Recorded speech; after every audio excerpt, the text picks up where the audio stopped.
राम और रावण का युद्ध कैसा हुआ, विश्लेषणात्मक। उस समय जिसने भी लिखा, ओरिजिनल किताबों के द्वारा हम उसे पढ़ें तो हमें उस समय की चीजों का ज्ञात होता है। और ऐसा काल था तो वर्षों पूर्व जब खुदाइयां होती हैं उसमें ये चीज हमें मिलती हैं तो पता चलता है कि हाँ ये काल रहा होगा। नेक्स्ट है विश्वसनीय निरीक्षकों तथा गवाहों की व्यक्तिगत सूचना के द्वारा। नेक्स्ट, जैसे इतिहासकार की स्वयं की पहुंच होना या डायरी, प्राचीन धार्मिक ग्रंथ, गुप्त प्रलेख, आत्मकथाएं आदि। मतलब कुल मिला के ये है कि स्रोत जो हमारे हैं, जो प्राचीन चीजें हैं उनके द्वारा, या कोई केस स्टडी करके हम इसको पा सकते हैं, या लिखित रूप में कोई सामग्री हो खुदाई के द्वारा, या हमारी विरासत, जो भी हमारी विरासत में दी हुई चीजें हैं उनके द्वारा। अब आता है कि अगर हम ऐतिहासिक दृष्टिकोण से या ऐतिहासिक पद्धति से किसी भी घटना का अध्ययन करते हैं तो हमें किन किन प्रोसेसर से या प्रक्रिया से गुजरना पड़ेगा, हमें स्टेप बाय स्टेप क्या करना है। तो स्टेप बाय स्टेप जब हम कोई काम करेंगे तो सबसे पहले हमारा क्या होगा, तो हमारे अब आते हैं ऐतिहासिक पद्धति के चरण। तो सबसे पहले हम क्या करेंगे, सबसे पहला काम है अगर हम कोई भी रिसर्च करते हैं उसमें ऐतिहासिक पद्धति का हम प्रयोग कर रहे हैं तो सबसे पहले समस्या का चुनाव। समस्या है क्या, तब हम ये डिसाइड करेंगे ऐतिहासिक पद्धति इसमें आएगी या नहीं आएगी या दूसरी पद्धति आएगी। तो सबसे पहले क्या है, समस्या का चुनाव।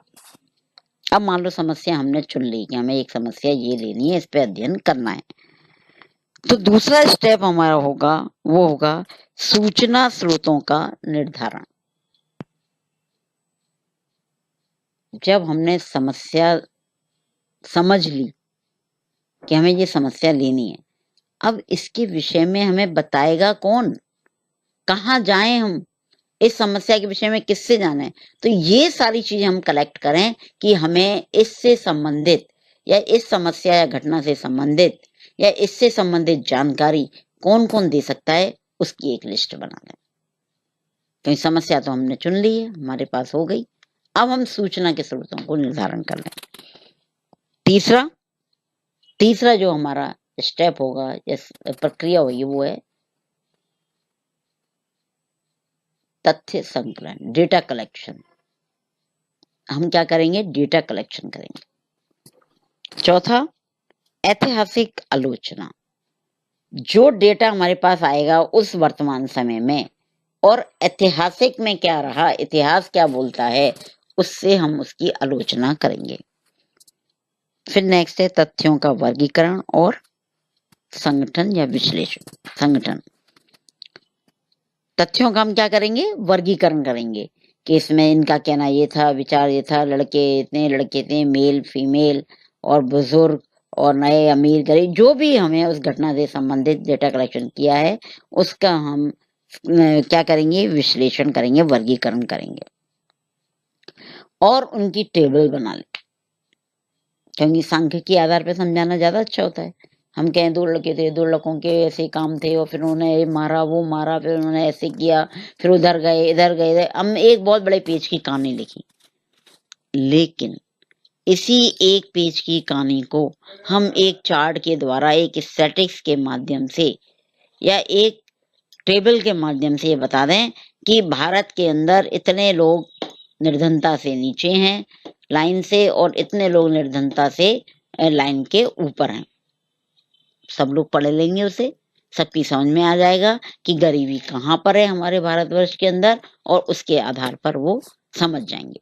लेकिन यदि एक पेज भर के अगर हमने लिखा दिया है तो वो किसी की समझ नहीं आएगा, क्योंकि वो पढ़ेगा ही नहीं और आधे लोग पढ़ेंगे, आधे उसे वैसे ऐसे ही छोड़ देंगे। तो वो हमारा क्या रहेगा, अधूरा काम रहेगा। फिर है विश्लेषण और व्याख्या। जो डेटा कलेक्शन हमने किया है उसका हम विश्लेषण करें और व्याख्या करें। ठीक है, विश्लेषण करना और व्याख्या कि ये ऐसा क्यों है, इसमें लोगों के विचार ऐसे क्यों हैं, ये भी हो सकते हैं, अगर हम ऐसा सोचते हैं तो ये क्यों नहीं है, और ये सारा विश्लेषण। और फिर है प्रतिवेदन का निर्माण करें, प्रतिवेदन का निर्माण करें, मतलब एक रिपोर्ट तैयार करें कि हमारी घटना जो घटित हुई है उसमें हम जो इस पद्धति का प्रयोग किया है, वैज्ञानिक आधार पे हमने पूरी चीजों को इकट्ठा करने का प्रयास किया है, तो उसका प्रतिवेदन एक रिपोर्ट लिखें। जब हम किसी के सामने बोलें तो जो हमने रिसर्च करी, जो सर्वेक्षण हमने किया, उसे एक रिपोर्ट के मतलब संक्षेप रूप में हम उसे प्रस्तुत कर सकें। इसके बाद आता है कि इस पद्धति का हमारे विषय के अंदर क्या महत्व है। नंबर 1 पहला है विकासशील घटनाओं का अध्ययन। हम जितनी भी विकासशील घटनाएं जो धीरे धीरे प्रोसेसिंग में चल रही हैं उनका इसमें अध्ययन कर सकते हैं। दूसरा, सामाजिक सांस्कृतिक परिवर्तनों का अध्ययन। जितने भी सामाजिक सांस्कृतिक परिवर्तन समाज के अंदर हो रहे हैं वो ऐतिहासिक पद्धति के माध्यम से हम बता सकते हैं कि पहले क्या था और अब क्या परिवर्तन हुआ है। अतीत के प्रभाव का मूल्यांकन, अतीत का वर्तमान पर क्या प्रभाव पड़ रहा है वो भी इसके द्वारा हम जानने का प्रयास कर सकते हैं। नेक्स्ट है समाजशास्त्रीय दृष्टिकोण की व्यापकता। जो हमने अभी पढ़ाया इससे पहले क्या है, समाजशास्त्रीय परिप्रेक्ष्य, नजरिया, देखने का नजरिया क्या है वो हमारा विस्तृत होता है। समाजशास्त्रीय दृष्टिकोण है वो क्या हो जाता है, व्यापक हो जाता है, बढ़ जाता है। और लास्ट है महत्व इसका, सामाजिक शक्तियों का अध्ययन। समाजशास्त्र के अंतर्गत एक समाजशास्त्र के विद्यार्थी होने के नाते हमारे पास क्या क्या सामाजिक शक्तियां हैं उसका अध्ययन हम इस पद्धति के माध्यम से करते हैं। लेकिन पहले भी मैंने आपको पढ़ाया और बताया कि हर आदमी के अंदर गुण होते हैं तो उसके अंदर कुछ दोष भी होते हैं।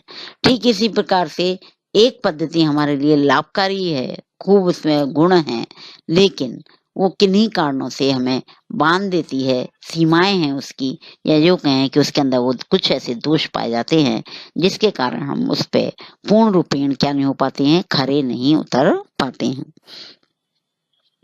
जिसमें नंबर 1 विश्वसनीय सामग्री का अभाव। अब इतिहास या ऐतिहासिक चीजें हैं, किसी ने अपनी डायरी में लिखा, प्रलेखों में लिखा, लिखित सामग्री हमें प्राप्त हुई, अब वो सही है या गलत है इस पे हमें विश्वास करना ही पड़ेगा। अब हम उसको अविश्वसनीय भी नहीं कह सकते और ऐसे भी नहीं 100% ये सत्य है विश्वसनीय भी नहीं मान सकते हैं। तो कहीं ना कहीं सत्यता का अभाव तो रहता है। दूसरा, रिकॉर्ड रखने के दोषपूर्ण तरीके। जो भी रिकॉर्ड रखे जाते हैं, जैसे आज के वर्तमान समय में तो क्या है, कंप्यूटर आ गया, तो हर चीज रिकॉर्ड की गूगल पे डाल दी, हर चीज रिकॉर्ड की कंप्यूटर में डाल दी, तो ये जो रिकॉर्ड है लंबे समय तक क्या करेंगे, हमें दिखाई देंगे और एज इट जैसा हमने डाला है वैसा ही वो रहेगा। लेकिन प्राचीन समय में रिकॉर्ड रखने के अलग अलग तरीके थे, ऐसे तरीके थे हमने बस इसका एक ये रख लिया, इससे कह दिया कि ये है, इस तरीके से, तो ये दोषपूर्ण तरीके हैं। नेक्स्ट है प्रलेखों का बिखराव। जितने भी प्रलेख हमें मिलते हैं, एक यहाँ मिल गया, एक और कहीं जाके मिला, तो उनका जो बिखराव होने के कारण हम उनको एक तरफ इकट्ठे करके नहीं रख पाते हैं। तथ्यों या घटनाओं की परीक्षा एवं पुनरावृत्ति असंभव। मतलब जो तथ्य या घटनाएं घटित होती हैं, क्योंकि रिसर्च का काम या वैज्ञानिक का काम क्या, बार बार खोज करना, तो उनकी पुनरावृत्ति करना, परीक्षा करना एक असंभव सा है। नेक्स्ट, गणना और माप संभव नहीं।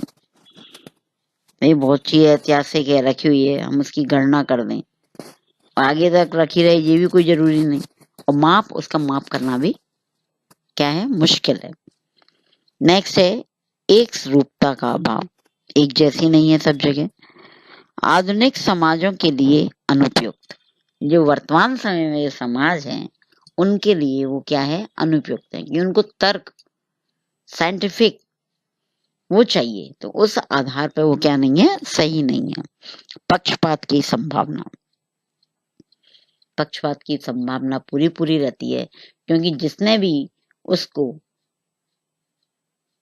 संचय करके रखा है, उस संचय में उसने कितना उसमें अपने मन से मिलाया है, ये उस समय और काल के आधार पर निर्भर करता है। उसके पक्ष में है तो वो ज्यादा लिखेगा, उसके विपक्ष में तो उसमें कम करेगा। नेक्स्ट एंड लास्ट है काल्पनिक तथ्यों का प्रयोग।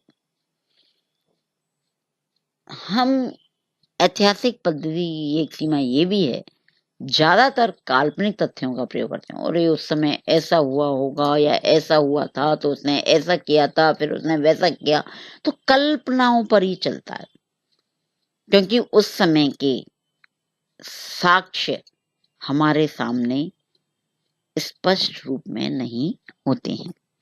तो इस तरह से बच्चों, ये ऐतिहासिक जो पद्धति है वो हमारे इतिहास के अध्ययन के बारे में बात करती है।